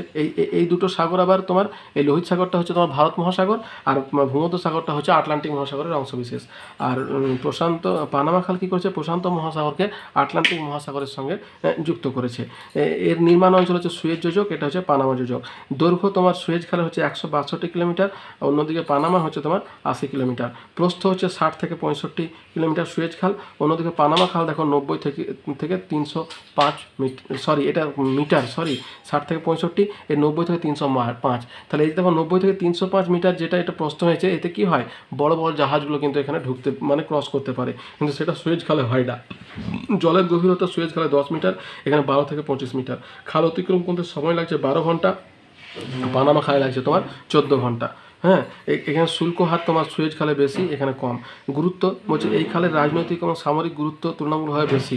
আমাদের পানামা খাল বলছে এই খালের রাজনৈতিক সামরিক গুরুত্ব তুলনামূলকভাবে কম। সুয়েজ খাল কোন কোন দেশ উপকৃত হয় সুয়েজ খালের ফলে? Bharat, Sri Lanka, Bangladesh, Malaysia, Australia, New Zealand প্রভৃতি, অর্থাৎ আমাদের এশিয়া এবং ওসিয়ানিয়া দেশগুলি। অন্যদিকে পানামা খালের সঙ্গে কোন কোন? চীন, জাপান, আমেরিকা যুক্তরাষ্ট্র, কানাডা প্রভৃতি, এই সমস্ত দেশগুলো কিন্তু যুক্ত হচ্ছে, অর্থাৎ ইউরোপীয় এবং তোমার আমেরিকান কান্ট্রিগুলো কিন্তু উন্নত হয়েছে।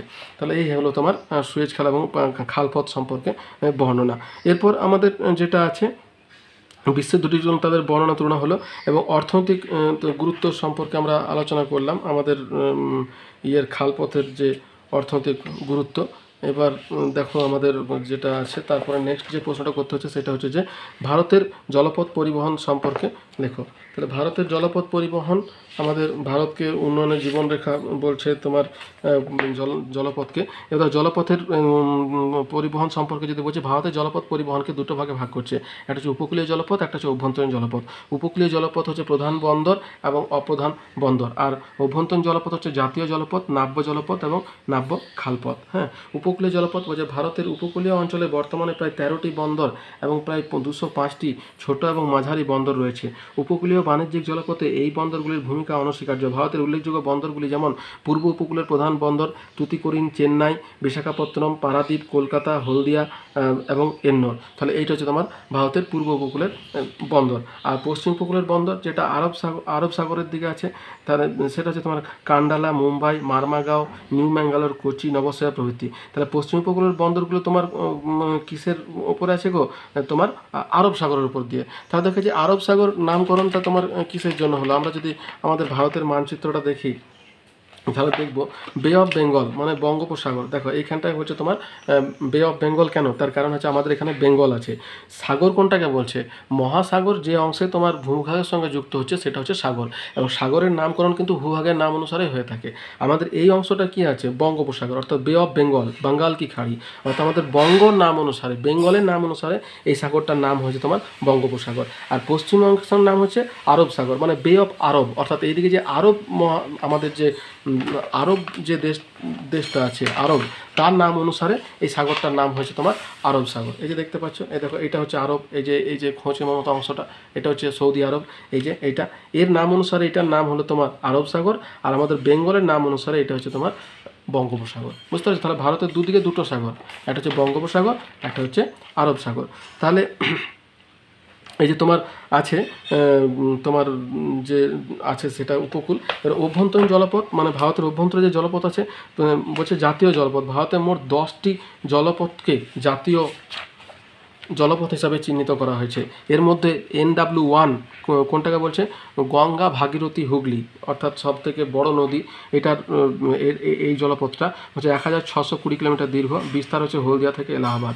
তারপর দেখো NW2 যেটা ব্রহ্মপুত্র নদ, অর্থাৎ আসাম, হ্যাঁ আসামের দিকে বিস্তৃত, এবং আমাদের পূর্ব ভারতে 891 ফিট, এটা সাদিয়া থেকে ধুবড়ি পর্যন্ত বিস্তৃত। তারপর দেখো NW3 যেটা পশ্চিম উপকূলীয় খালপথ 205 কিলোমিটার দীর্ঘ, যেটা কোল্লাম থেকে কোট্টাপুরম পর্যন্ত বিস্তৃত। NW4 যেটা গোদাবরী এবং কৃষ্ণা খাল 1095 কিলোমিটার দীর্ঘ, কাকিনাড়া থেকে পুদুচেরি পর্যন্ত বিস্তৃত। NW5 যেটা ইস্ট কোস্ট খাল 620 কিলোমিটার দীর্ঘ, যেটা তালচের থেকে ধামরা পর্যন্ত বিস্তৃত। আর সবশেষে আছে NW6 যেটা বরাক নদী 121 কিলোমিটার দীর্ঘ, এটা লাখিপুর থেকে ভাঙ্গা পর্যন্ত বিস্তৃত। এবার নাব্য নদীপথ বলছে ভারতের প্রধান নাব্য নদীগুলির মধ্যে উত্তর ভারতের গঙ্গা, ব্রহ্মপুত্র এবং তাদের উপনদীসমূহ, আর দক্ষিণ ভারতে আছে গোদাবরী, কৃষ্ণা, মান্ডবী প্রভৃতি নদী। নাব্য খালপথ বলছে ভারতের বেশ কিছু নাব্য খালপথ রয়েছে, যেমন যমুনা খাল, তারপর তোমার সরহিন্দ খাল, বাঙ্কিম খাল, দুর্গাপুর খাল, হিজলি খাল প্রভৃতি। এবার দেখো জলপথের সুবিধাগুলো কি আছে। প্রথম সুবিধা হচ্ছে জলপথ নির্মাণে কোনো অর্থব্যয় হয় না, অর্থাৎ সাগরটাই তো জলপথ, তাই না? 2 নম্বর হচ্ছে জলপথ রক্ষণাবেক্ষণের খরচ কিন্তু বিশেষ নেই। 3 নম্বর হচ্ছে জল পরিবহন ব্যয় সবচেয়ে কম। 4 হচ্ছে যে জলপথে একসঙ্গে অনেক পণ্য পরিবহন করা যায়, অর্থাৎ যে বড় বড় জাহাজগুলো আছে একসঙ্গে অনেক পণ্য পরিবহন করতে পারছে। 5 নম্বর হচ্ছে জলপথে আন্তর্জাতিক বাণিজ্যের সুবিধা আছে। হ্যাঁ, তাহলে দেখো জলপথের এই সমস্ত সুবিধাগুলো আছে বলে যে সমস্ত দেশ দ্বীপময়, যেমন ধরো জাপান লৌহ ইস্পাত শিল্পে, ইলেকট্রনিক্স শিল্পে এত উন্নত কেন? তার নিজের তো কাঁচামাল খুব একটা নেই, শুধুমাত্র এই জলপথটাকে তারা ব্যবহার করতে পারে বলেই। তাতে কি হয়, কাঁচামাল আনতেও খরচা কম হয়, আবার পরিবহন বা রপ্তানি করতেও কিন্তু তাদের খরচা খুব একটা লাগে না। আর অসুবিধা কি আছে, বলছে জল পরিবহন অত্যন্ত ধীরগতি সম্পন্ন, অর্থাৎ সময় সাপেক্ষ। দুই হচ্ছে সুদীর্ঘ জলপথ পরিবহনে বিভিন্ন কারণে পণ্যের ক্ষতির সম্ভাবনা থাকে। 3 নম্বর হচ্ছে যাত্রী পরিবহনে জলপথ আরামপ্রদ নয়। হ্যাঁ, 4 নম্বর হচ্ছে বায়ুমণ্ডলের উষ্ণতা হিমাঙ্কের নিচে নেমে গেলে জল পরিবহনের অসুবিধা হয়, অর্থাৎ তোমার হিমশৈল হয়ে যাবে বা বরফ যদি হয়ে যায় তখন আর পরিবহনের মাধ্যম হিসেবে কাজ করতে পারবে না। আর অভ্যন্তরীণ জলপথ পরিবহনের ক্ষেত্রে পলি অপসারণের খরচ কিন্তু বেশি হয়। তাই উন্নয়নের জীবনরেখা কোনটাকে বলছে, কোনো দেশের অর্থনৈতিক উন্নয়নে জলপথের গুরুত্ব বেশি হওয়ায় জলপথকে উন্নয়নের জীবনরেখা কিন্তু বলা হয়। কারণ জলপথ নির্মাণে অর্থ ব্যয় হয় না, জলপথ পরিবহন ব্যয় সবচেয়ে কম, জল পরিবহনে দেশের অভ্যন্তরীণ পর্যাপ্ত পণ্য পরিবহনে সাহায্য করে, আর দ্বীপ রাষ্ট্রগুলি জলপথে আন্তর্জাতিক বাণিজ্য সম্পাদন করে, আর যোজকগুলিতে জল কেটে জলপথ নির্মাণ করলে পরিবহন ব্যয় এবং দুটি হ্রাস পায়। তাহলে এই হচ্ছে তোমার জলপথ সম্পর্কে আমাদের ধারণা। তাহলে জলপথটা হলো। এরপরে আমরা জানবো তোমার আমাদের আকাশপথ, বুঝতে পেরেছো?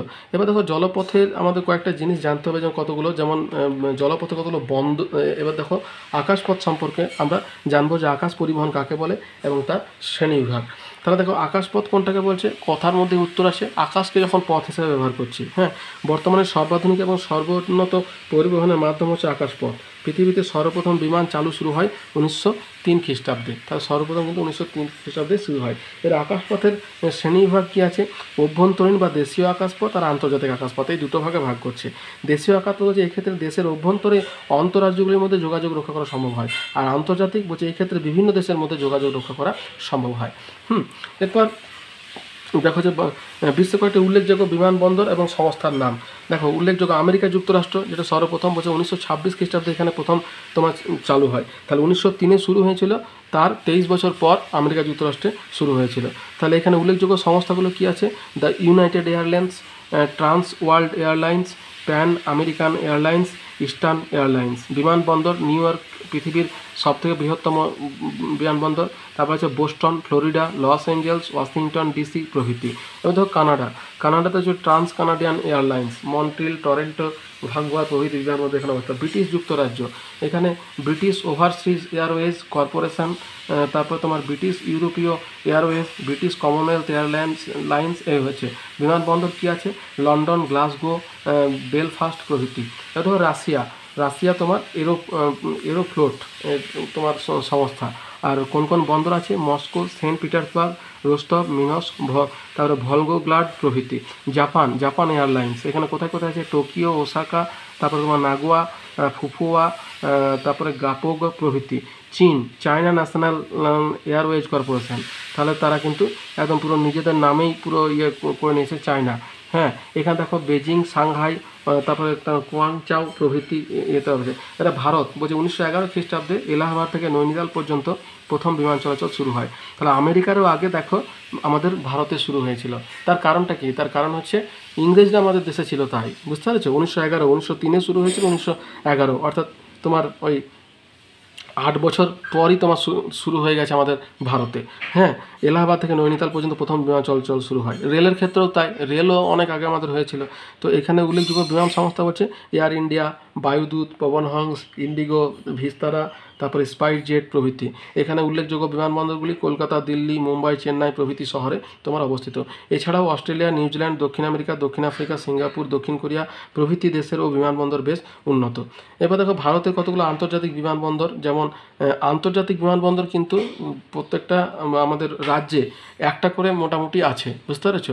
আমাদের পশ্চিমবঙ্গে তো বিমানবন্দর কলকাতাতে আছে, দুর্গাপুরে আছে এবং জলপাইগুড়িতে আছে, ঠিক আছে। কিন্তু আন্তর্জাতিক বিমানবন্দর একমাত্র কলকাতাতে আছে। ওগুলো কিন্তু আন্তর্জাতিক ক্ষেত্রে কিন্তু আন্তর্জাতিক তকমাটা কিন্তু তারা পায়নি, অর্থাৎ একটা দেশ থেকে আরেকটা দেশে যাওয়ার মতো মানে বিমান ওই সমস্ত ইয়েতে পাওয়া যায় না, যার জন্য ওগুলোকে আন্তর্জাতিক বলা হয় না। তাহলে কলকাতা আন্তর্জাতিক বিমানবন্দর, মুম্বাই আছে তোমার ছত্রপতি শিবাজী আন্তর্জাতিক বিমানবন্দর, দিল্লিতে আছে ইন্দিরা গান্ধী আন্তর্জাতিক বিমানবন্দর, চেন্নাইয়ে আছে তোমার আন্না আন্তর্জাতিক বিমানবন্দর, গুয়াহাটিতে আছে লোকপ্রিয় তোমার গোপীনাথ বরদুই আন্তর্জাতিক বিমানবন্দর, অমৃতসরে আছে তোমার রাজা সানসি আন্তর্জাতিক বিমানবন্দর, আহমেদাবাদে আছে সর্দার বল্লভভাই প্যাটেল আন্তর্জাতিক বিমানবন্দর, বেঙ্গালুরুতে আছে তোমার কেম্পেগোডা আন্তর্জাতিক বিমানবন্দর, হায়দ্রাবাদে আছে রাজীব গান্ধী আন্তর্জাতিক বিমানবন্দর, পানাজিতে আছে তোমার ডাবলিম আন্তর্জাতিক বিমানবন্দর। তাহলে এই হচ্ছে তোমার কতগুলো বিমানবন্দর। এবার দেখো এই যে আকাশপথ আছে, এই আকাশপথের কতগুলো সুবিধা আছে, কতগুলো অসুবিধা আছে। আমি তোমাকে বলেছিলাম যে আকাশপথ হচ্ছে সবথেকে সেফ তোমার পরিবহন মাধ্যম, কিন্তু যখন দুর্ঘটনা হয় তখন কিন্তু একটা প্রাণও এখানে বাঁচে না, বডিও পাওয়া যায় না, এমন অবস্থা। তাহলে সুবিধা কী আছে? দ্রুত পণ্য আদান প্রদান করা যায়। 2 নম্বর হচ্ছে দুর্গম স্থানে দ্রুত ত্রাণ পৌঁছানোর ক্ষেত্রে সুবিধা হয়। 3 নম্বর হচ্ছে প্রতিকূল অবস্থায় মানুষের উদ্ধার করার ক্ষেত্রে ব্যবহৃত হয়। 4 হচ্ছে মূল্যবান এবং পচনশীল দ্রব্য পরিবহনের সুবিধা হয়। 5 হচ্ছে পথঘাট নির্মাণের কোনো ব্যয় নেই। আর অসুবিধা কি? যে বিমান পরিবহনের ব্যয়ভার কিন্তু খুব বেশি, অর্থাৎ খরচাটা কিন্তু খুব বেশি। বিমান পরিবহন ভীষণভাবে আবহাওয়া নির্ভর, অর্থাৎ আবহাওয়া খারাপ থাকলে কিন্তু তারা যেতে পারে না। বিমান পথে ঝুঁকির সম্ভাবনা খুব বেশি, অর্থাৎ কোনো অ্যাক্সিডেন্ট হলে কিন্তু সেটা কিন্তু খুবই খারাপ। 4 হচ্ছে খুব ভারী পণ্য এবং প্রচুর পণ্য পরিবহন একসঙ্গে এই পরিবহনের মাধ্যমে করা যায় না। 5 হচ্ছে যেখানে সেখানে বিমান অবতরণ নির্মাণ করা অসম্ভব, অর্থাৎ যেমন আমরা যেখানে সেখানে সড়ক পথে আমরা দাঁড়াতে পারি বা রেলপথে একটা নির্দিষ্ট দূরত্বের মধ্যে দাঁড়াতে পারি, এটা কিন্তু সেটা অতটা সহজে হয় না। তাহলে এই হচ্ছে তোমার আন্তর্জাতিক বিমানবন্দর, আকাশপথের সুবিধা এবং অসুবিধা। তাহলে এই গেল তোমার আকাশপথ। এরপর আমাদেরকে নলপথ সম্পর্কে জানতে হবে যে নলপথ কোনটাকে বলছে। তাহলে দেখো নলপথ মানে কি? নলটাকে যখন পথ হিসেবে ব্যবহার করছে, পাইপটাকে, হ্যাঁ, নলপথ মানে পাইপ, পাইপের মাধ্যমে যখন কোনো লিকুইড জাতীয় পদার্থ যখন নিয়ে যাওয়া হবে তখন সেটাকে বলছে নলপথ। কিন্তু বর্তমানে কি হচ্ছে, এই কয়লা তো একটা তোমার কঠিন খনিজ, ওইটাকেও আবার কি করছে, গুঁড়ো করে জলের মাধ্যমে তোমার পরিবহন করার ব্যবস্থা কিন্তু করা হচ্ছে। তো দেখো বর্তমানে পাইপলাইন পরিবহন বা নলপথ ব্যবস্থা ক্রমশ গুরুত্ব লাভ করছে। এই পাইপলাইনের মাধ্যমে খনিজ তেল, স্বাভাবিক গ্যাস, কোক গ্যাস প্রভৃতি স্বল্প ব্যয়ে পরিবহন করা হয়। 1861 খ্রিস্টাব্দে মার্কিন যুক্তরাষ্ট্রে প্রথম তেলবাহী পাইপ ব্যবহৃত হয়। তাহলে এই হচ্ছে তোমার পাইপ পথ বা নলপথ। রজ্জুপথ কোনটা? মানে তোমার দড়ির মাধ্যমে, রজ্জু মানে তোমার দড়ি। তাহলে রজ্জুপথ হচ্ছে পার্বত্য অঞ্চল বা অন্যান্য দুর্গম অঞ্চলে যাত্রী এবং পণ্য পরিবহনের জন্য রজ্জুপথ ব্যবহার করা হয়। এই রজ্জুপথ ব্যবহারের ফলে শ্রম, সময় এবং অর্থ তিনটির সাশ্রয় হয়। বর্তমানে ভারতে প্রায় 100টি রজ্জুপথ রয়েছে। 1966 খ্রিস্টাব্দে পৃথিবীর বৃহত্তম এবং সর্বাপেক্ষা দ্রুতগতি সম্পন্ন 30 কিলোমিটার দীর্ঘ রজ্জুপথটি স্থাপিত হয় ঝাড়খণ্ডের ঝরিয়া। হ্যাঁ, তাহলে ঝাড়খণ্ডের ঝরিয়াতেই সর্বপ্রথম কিন্তু তোমার 30 কিলোমিটার দীর্ঘ এত বড় একটা রজ্জুপথ তোমার শুধুমাত্র কয়লা নিয়ে আসার জন্য, কয়লা পরিবহনের জন্য করা হয়েছিল। তাহলে এই হচ্ছে তোমার রজ্জুপথের একটা ধারণা। তাহলে দেখো তোমার যদি আমার ভিডিওটা তোমাদের ভালো লেগে থাকে তাহলে একটা লাইক দিও, বন্ধুদের সঙ্গে শেয়ার করো, আর চ্যানেলটা সাবস্ক্রাইব করে রাখো। আর যদি কোনো প্রশ্ন থাকে আমাকে কমেন্ট বক্সে কমেন্ট করো, আমি তোমাদের প্রশ্নের উত্তর দেওয়ার যথাসাধ্য চেষ্টা করব। তাহলে এতদূর পর্যন্ত, দেখা হচ্ছে পরের ভিডিওতে। ধন্যবাদ।